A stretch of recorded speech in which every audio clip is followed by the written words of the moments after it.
Hello বন্ধুরা, তো চলে এসেছি আমি নতুন আরেকটা ভিডিও নিয়ে। তো তোমরা দেখতে পাচ্ছ আমি বটি নিয়ে বসে পড়েছি মাছ কাটতে। আর এটা যে সেই মাছ নয়, এটা হচ্ছে আমার সবার পছন্দের মাছ, ইলিশ মাছ। আর এই মাছটা এসেছে অনেক দূর থেকে।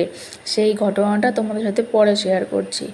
তো সেদিন ছিল রবিবার, আর আমি যখন মাছ কাটছিলাম তখন ঘড়িতে বাজে ওই 11:45 নাগাদ।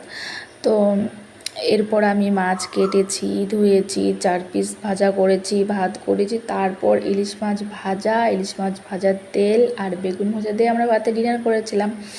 তো অলরেডি মাছটা আমি একটু বড়ই ছিল, 1 কেজি 100 গ্রামের মতো ওজন ছিল, তাই বলে একটু কাটতে অসুবিধা হচ্ছিলো। আসলে কি অনেকদিন থেকে কাটা হয় না, চর্চাও নেই।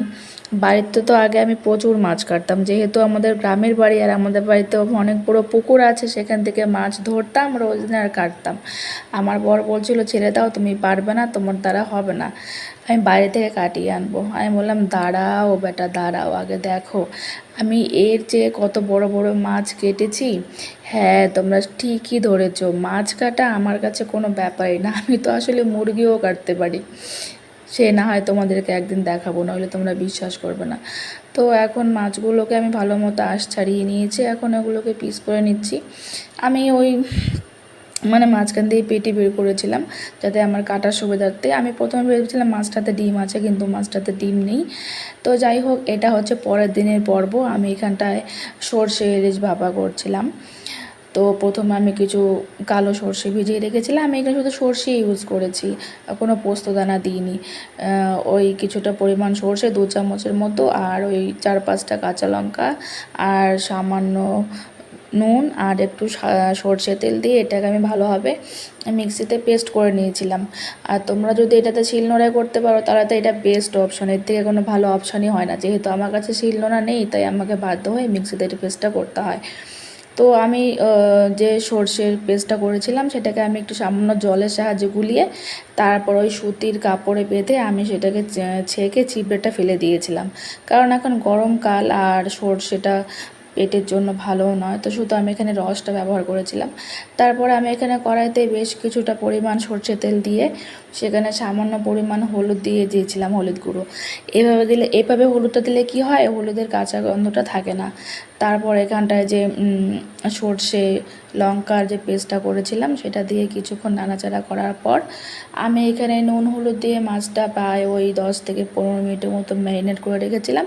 সেই মাছটা এখানটায় একের পর এক দিয়ে দিচ্ছিলাম। সরি। তো এবার আসি আসল কথায়, সেদিন এই ইলিশ মাছটা নিয়ে আমাদের সাথে কী কাণ্ডটানা ঘটেছিল। তো সেদিন ছিল রবিবার, আর এই ইলিশ মাছটা আমাদেরকে যিনি এনে দিয়েছেন ওনার বাড়ি হচ্ছে কোলাঘাট। এই মাছটা সেদিন আমরা কোলাঘাট থেকে আনিয়েছিলাম। তো উনি স্যাটারডেতে বাড়িতে গিয়েছিলেন। তো ওখানে নাকি ভালো ইলিশ মাছ পাওয়া যায়, আর অ্যাভেলেবেল আছে প্রচুর। তো আমার হাজব্যান্ড বলেছিলেন এনে দিতে। তো শুধু আমরাই নয়, এরকম আরও অনেকেই বলেছেন এনে দেওয়ার জন্য। তো অ্যাকচুয়ালি উনি কী করেছেন, সবার বাড়িতে দিতে দিতে লাস্টে আমার হাজব্যান্ডের যে বস আছে ওনার বাড়ি থেকেই ফেসে গেছেন। বলছে যে আমাদের বাড়ি থেকে ডিনার করে তারপর ও 10টা 10:30 নাগাদ বেরোবে। তো আমরা সেই কাঁচরাপাড়া স্টেশনে গিয়ে অপেক্ষা করছিলাম, মাছটা ওর থেকে রিসিভ করবো, তারপর বাড়িতে নিয়ে আসব।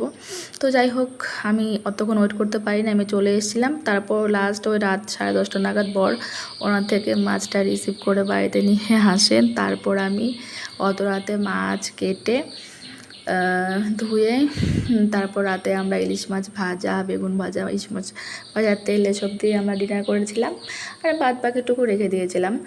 তো এই হচ্ছে ঘটনা। তো যাই হোক, যার শেষ ভালো তার সব ভালো। আর মাছটা কিন্তু